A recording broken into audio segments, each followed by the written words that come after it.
America అధ్యక్షుడు Donald Trump తన truth social ఖాతాలో కీలక ప్రకటన చేశారు. ఇరాన్తో శాంతి ఒప్పందం చర్చలు దాదాపు ఓ కొలిక్కి వచ్చాయని, తుది ఆమోదం తర్వాత పూర్తి వివరాలు త్వరలోనే ప్రకటిస్తామని వెల్లడించారు. ఈ ఒప్పందంలోని అనేక ఇతర అంశాలతో పాటు అత్యంత కీలకమైన హర్మోజ్ జలసంధిని తిరిగి తెరుస్తున్నట్టుగా ఆయన అధికారికంగా ప్రకటించారు. ఇరాన్తో శాంతి ఒప్పందంపై వైట్ హౌస్ లోని ఓవల్ ఆఫీస్ నుంచి Saudi Arabia, UAE, Qatar, Pakistan, Turkey, Egypt, Jordan, Bahrain దేశాల అగ్రనేతలతో తాను ఫోన్లో సంభాషణలు జరిపినట్టుగా ట్రంప్ తెలిపారు. ఇజ్రాయిల్ ప్రధాని బెంజమిన్ నెతన్యాహుతో కూడా తాను విడిగా మాట్లాడతానని, అలాగే ఆ సంభాషణ కూడా చాలా సానుకూలంగా సాగిందని ట్రంప్ తెలిపారు. అయితే ట్రంప్ వ్యాఖ్యలను ఇరాన్ న్యూస్ ఏజెన్సీ ఖండించింది. హర్మోజ్ జలసంధి పాత స్థితికి చేరుకుంటుందంటూ ట్రంప్ చేసిన ప్రకటనలో నిజం లేదని ఇరాన్కు చెందిన ఫార్స్ న్యూస్ ఏజెన్సీ నివేదించింది. జలసంధి గుండా ప్రయాణించే నౌకల సంఖ్యను యుద్ధానికి ముందు నాటి స్థాయికి అనుమతించేందుకు ఇరాన్ అంగీకరించలేదని తెలియజేసింది.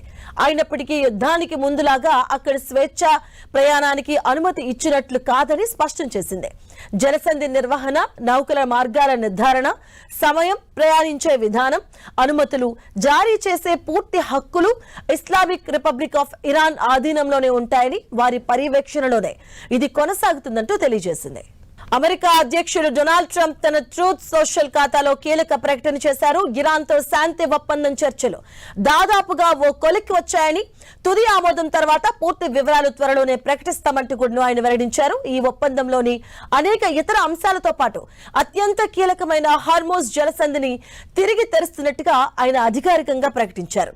ఇరాన్తో శాంతి ఒప్పందంపై వైట్ హౌస్ లోని ఓవల్ ఆఫీస్ నుంచి Saudi Arabia, UAE, Qatar, Pakistan, Turkey, Egypt, Jordan, Bahrain దేశాల అగ్రనేతలతో తాను ఫోన్లో సంభాషణలు జరిపినట్టుగా ట్రంప్ తెలిపారు.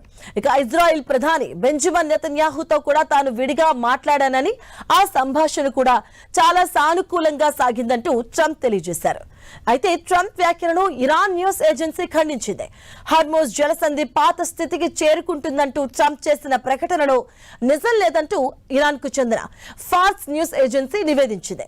జలసంధి గుండా ప్రయాణించే నౌకల సంఖ్యను యుద్ధానికి ముందు నాటి స్థాయికి అనుమతించేందుకు ఇరాన్ అంగీకరించలేదంటూ తెలిపింది.